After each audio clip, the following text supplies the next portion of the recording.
I don't think a lot of people are aware of that. I think the information is really skewed and the truth is really hidden from us. The fossil fuel industry spent $200 million lobbying in Washington last year, so big that's a big problem. I mean, there are people paying a lot of money to lie to the American people.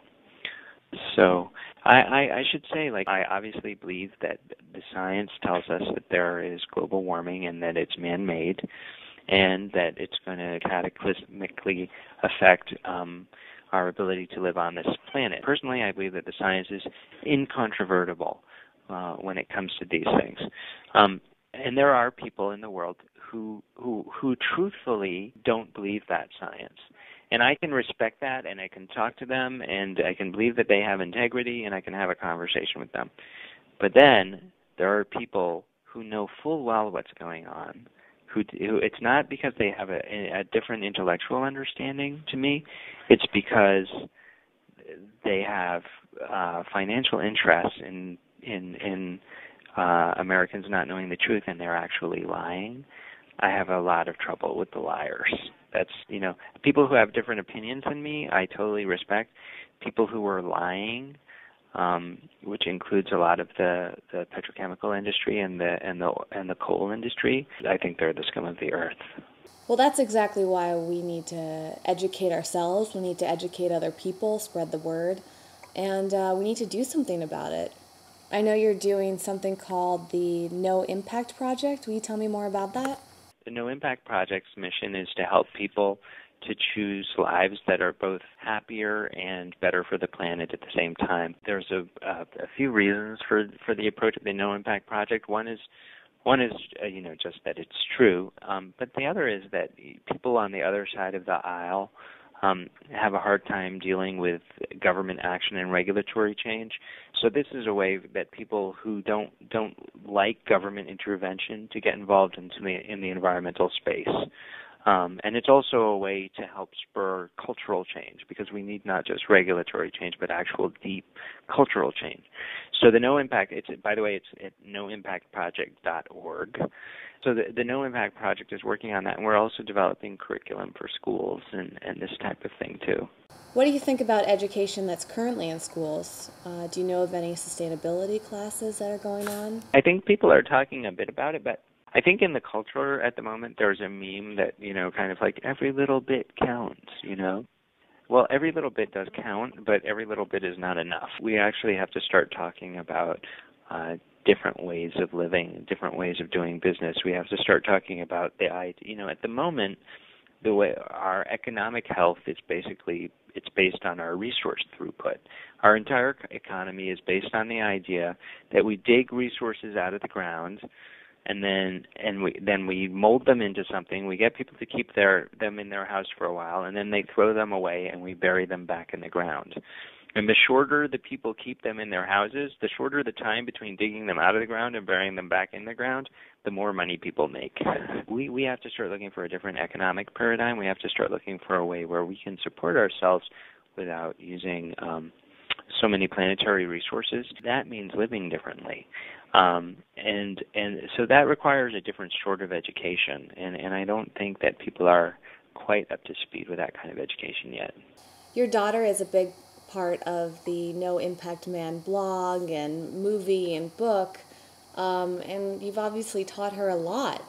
What advice do you have for other parents out there? I actually believe that consumer economy is at the basis of a lot of our environmental problems, right? And I actually believe that kids have to be taught to be consumers. I mean, this is why so much advertising is aimed at children, right? Because you have to teach them, you have to teach them and train them to be consumers. So in a lot of ways, I don't think that there's much we have to teach our kids about this stuff. It's what we have to do is not take away from our kids. Like Isabella, my little girl, really, she understands about sharing. She understands about the concept of enough, right? She doesn't need 10 lollipops. She just wants one. When it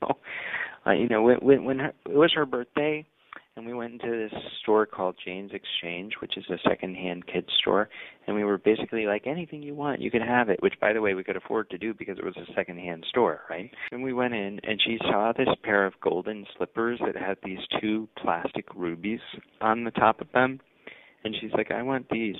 It was her birthday, you know. They cost $2. And I was like, but you can have anything in the store. I just want these, Dad. Can I have these? And it was such a humbling experience because this was, you know, the idea that it's my birthday and so I have to take the opportunity to get the most out of the situation that I could. That has to be taught. She was just like, oh, I like these gold shoes. Can I have them, Dad? Last Christmas, again, Isabella was the teacher, and so Isabella didn't care how many presents she had. She just wanted to open everybody's presents. She didn't care. Our presents, by the way, were wrapped in newspaper. We're such freaks, you know, use newspaper. So she didn't care like whose they were, and she didn't care if they belonged to her afterwards. She just thought it was fun to open them, right? And then eventually she got bored with the present opening, which it goes on ceaselessly, on and on and on. Like everybody opening all this stuff that they don't want and thinking like, how can I return this to the store without offending the person who gave it to me? You know, like the underbelly of Christmas, right? And Isabella got bored with all that, and she just went and she sat on the piano bench with her Uncle Joe, and they played the piano and sang. And, you know, actually studies show, there's research that shows that 70% of Americans wish that Christmas was not so materialistic. And other studies shows that the people who spend the most on Christmas presents end up the most unhappy on Christmas Day. Can you tell me anything about the upcoming movie adaptation of your book? Well, it's in the pre-production stage, but, you know, I hope to be involved. When the gears start turning, I would love to be involved in that. But it's only at the very beginnings of things at the moment.